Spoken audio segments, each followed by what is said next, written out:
Fight Guy, and I'm also a Forbes contributor. And it is my pleasure to get an opportunity to speak to the CEO and co-founder of Valor, Bare Knuckle, Des Woodruff. How you doing today, man? Doing well. Thanks for having me, Brian. I appreciate you taking your time, man. Bare Knuckle is really blowing up as perhaps the next combat sports phenomenon. I think we're probably already at that place. Talk to me about your interests. What drew you to Bare Knuckle? Well, about 5.5, 6 years ago, I was started working with Shamrock, but I'm an entrepreneur. A lot of people don't know that. And Ken Shamrock is a godfather in the fight world. He's got a big name. He's a legendary figure in combat sports. And we had the chance to start working together. And I saw an opportunity to help monetize his fan base and to build business around this massive name he created for himself. I mean, when you're in 30 years at that level in both MMA and pro wrestling, come on, man, there's a big fan base there. So we started talking, and he shared some, he was just catching me up to speed on all the things he's ever done, and Bare Knuckle came with one of the topics. And I'm a visionary. I see opportunity. I see emerging markets. I work in the stock market. And one of the things that we do in the stock market is see emerging opportunities. And well, I said, I think Bare Knuckle will become the next it will be the next combat sport to go mainstream. And I believe that in my heart of hearts.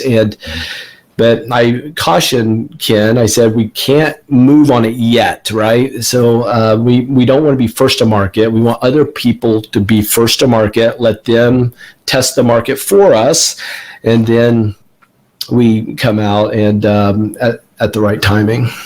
Yeah. And I spoke with Ken earlier. So, we had a conversation, and he mentioned a lot of those same things.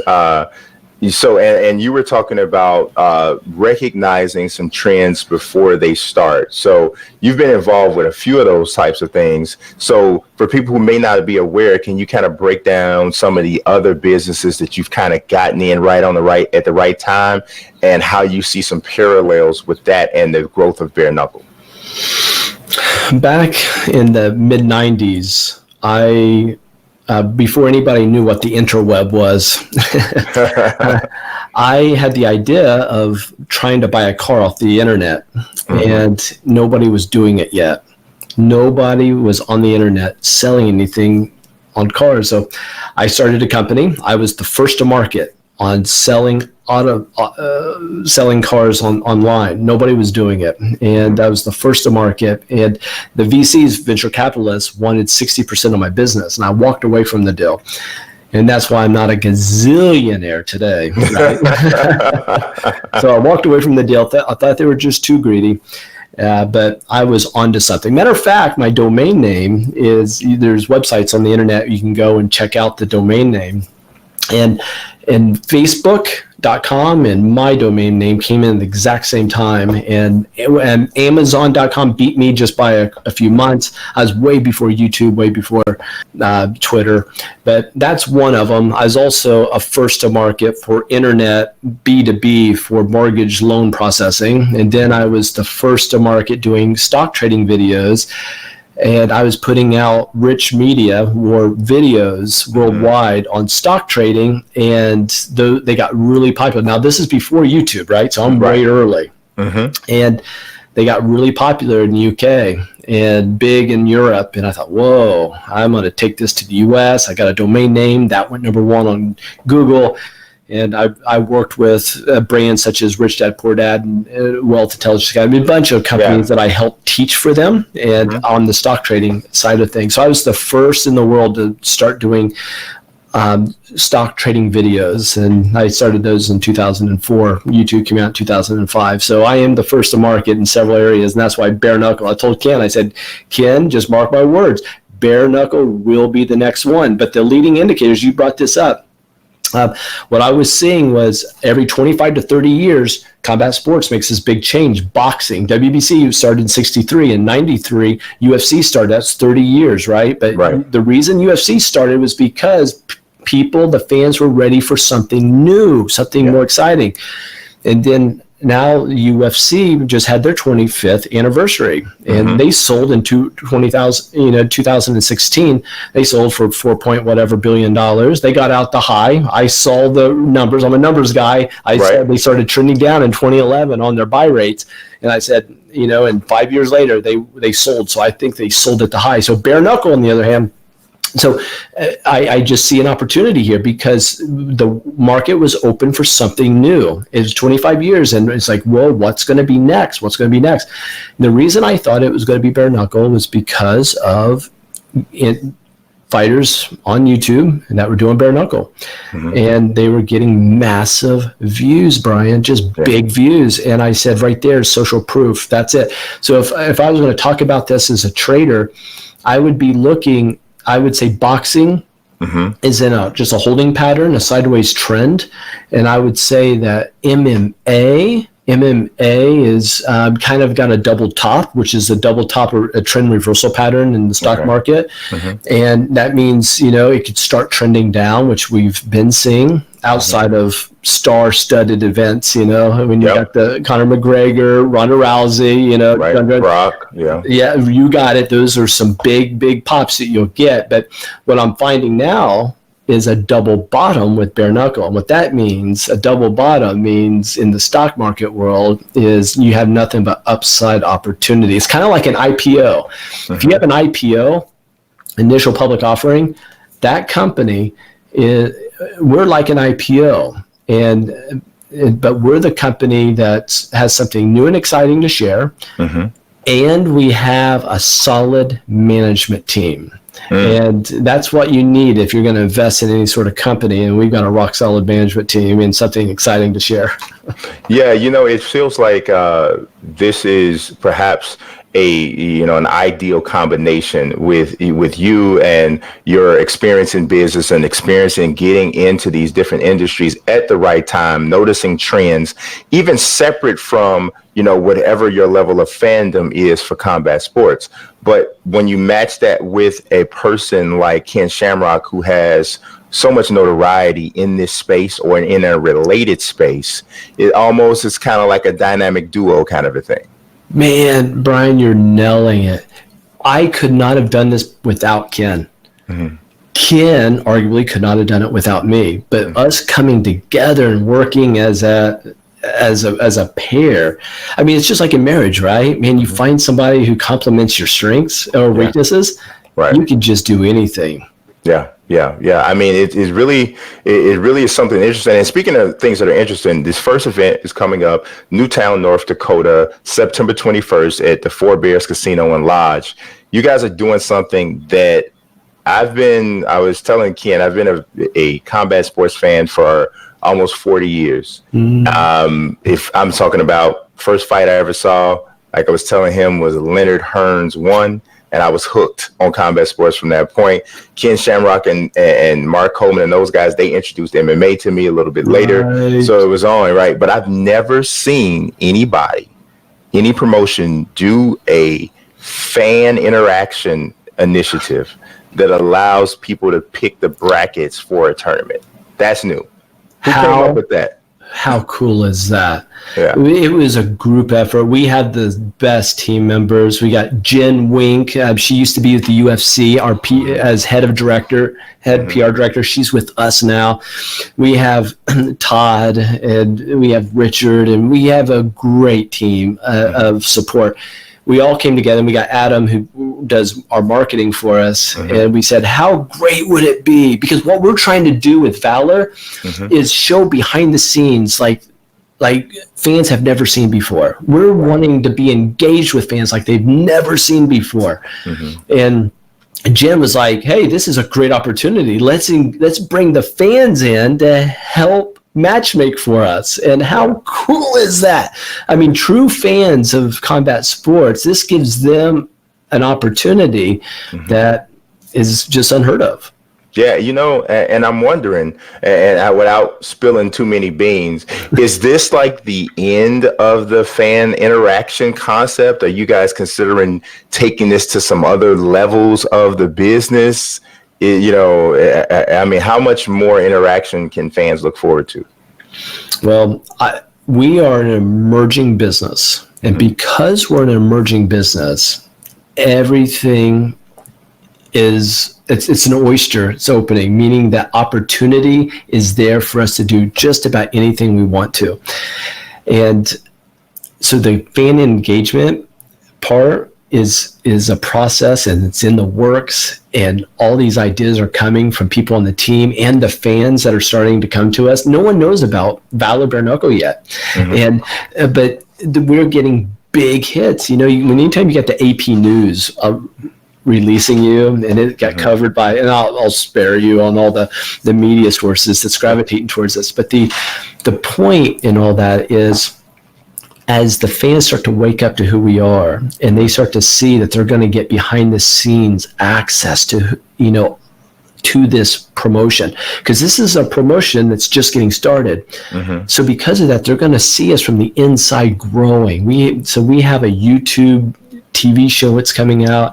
We have some exciting things. We signed with Studio City for doing a TV show. So we're talking to some networks now on the TV show. But one of the things, and I shared this with the production company, and we just got off the phone not too long ago, and it's a big production company for the show. And the thing that I shared with them is this: we want our show to not look, feel, or smell like boxing. Look, feel, or smell like MMA.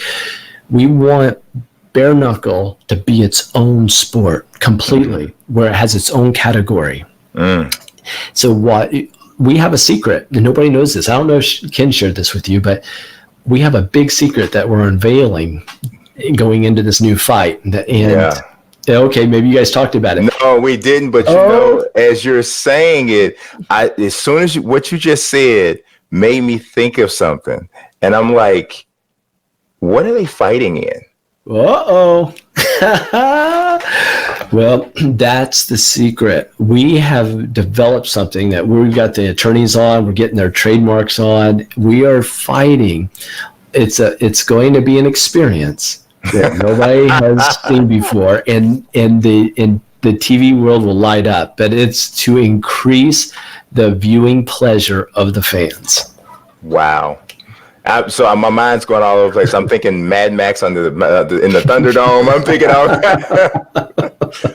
I'm thinking all kinds of stuff, right? So, but when you said that, like, because I haven't had that conversation with anybody. When I spoke to Ken, we didn't talk about that. Jen definitely didn't say anything like that to me. But when you started saying we wanted to look, feel, and smell different than boxing, and so the biggest thing that separate, like, to the layman, right? The first thing that separates MMA from boxing, from a visual standpoint, is they traditionally, unless we're talking about Pride and some other promotions, they traditionally fight in a cage, in an octagon, or something to that effect. And boxing is always in a ring, right? Well, what is it that's going to be different about this, if you're saying you want it to look different? So that's the first thing that came to my mind. So I'm very intrigued. I think that the structure, whatever it is that the athletes compete in, is going to grab as much, if not more, attention than the combatants at the very beginning. I think that's whatever it is, especially if it's really different. I think that'll be a big thing. I have a question, and I kind of did breach this part of the conversation with Ken a little bit earlier. One of the things I think is very important to bare knuckle, and my partner and I, my fellow fight guy, Peter Kahn, we talked about this too in like an offline conversation. The first promotion who develops a grassroots bare knuckle star is going to have a significant leg up, because like right now, people have a perception of bare knuckle. It's like, they came from MMA, or they came from boxing, or came from. Who's going to get the first guy or girl who is, I started bare knuckle, I'm bare knuckle, this is what I do? Is that you? 100% it's Valor Bare Knuckle. Well, and because we agree with you. Okay. That the name of the game is stars. and it's just a matter of time before a Conor McGregor level star is produced through this new combat sport. So I'm in complete agreement with you on that. We believe that we will become the next mega brand in combat sports that will be specifically in bare knuckle. And I say that because we're blessed to have Ken Shamrock as that star power, because who else has that level of experience? He started off in bare knuckle. He's been there. Not only that, he's a 4-time heavyweight world champion. He's known internationally. And I mean, he used to do something called squatting behind the bars. He'd bounce all night, and then behind there, they would circle up the cars. You should hear this story. Have him next time you interview him, ask him about squatting. And they'll fight. They all put their money out on the car hood. They fight, and whoever wins rakes it. That's Ken, man. So we have Ken Shamrock as the star power. We feel like we have the management team that's second to none. The reason that was important to me as a CEO businessman myself, but more, it's because I've been an investor. You don't invest in stocks that don't have rock solid management. You have to have rock solid management. Whoever's leading the show is that's important to us if they're going to get our investment dollars. So we've put together a rock solid team of management, and that team is what's going to get us to that next level. That team is going to do it, but our vision and how we're going to go and how we're going to scale and how we're going to do this is it's top shelf. We're doing everything with excellence. So I got a question. You know, a lot of the promotions, right, especially in the MMA space or in combat sports space, period, a lot of them have like a face, right? You know, there's the UFC's Dana White, and there's Bellator's Scott Coker. And obviously I know bare knuckle is different, but even in the bare knuckle space, you got BKFC, David Feldman is the guy there. Are you approaching it in a way like, so will you be visible on VPK events, or will Ken be? I'm pretty sure Ken's going to be visible. How will that work? Ken's out front. He is the man. He is the ambassador. I'm only choosing certain interviews to even be a part of. I am in the background. You will see me very little. Well, I appreciate. I feel even more special. So that, I mean, that's I think that's really interesting, because a lot of fans and the public, they associate the brand with the face that they see most often. And so, you know, there are few, if any, who are more respected in the combat sports space. And I think it's really important that Ken has a presence across so many different combat sports and even into WWE. I think that's all, it really, the branches reach everywhere, you know? So that's something that's interesting. So you will be, I'm assuming, present for the first event though, right? Oh, I'll be present. Yeah, but you'll all be in the background. You might see me a little more on the first event just because it's the first one. But I'll tell you, the name, the face, everything is this is Ken Shamrock, right? We're pushing him out front because he's got the look. He's got the look.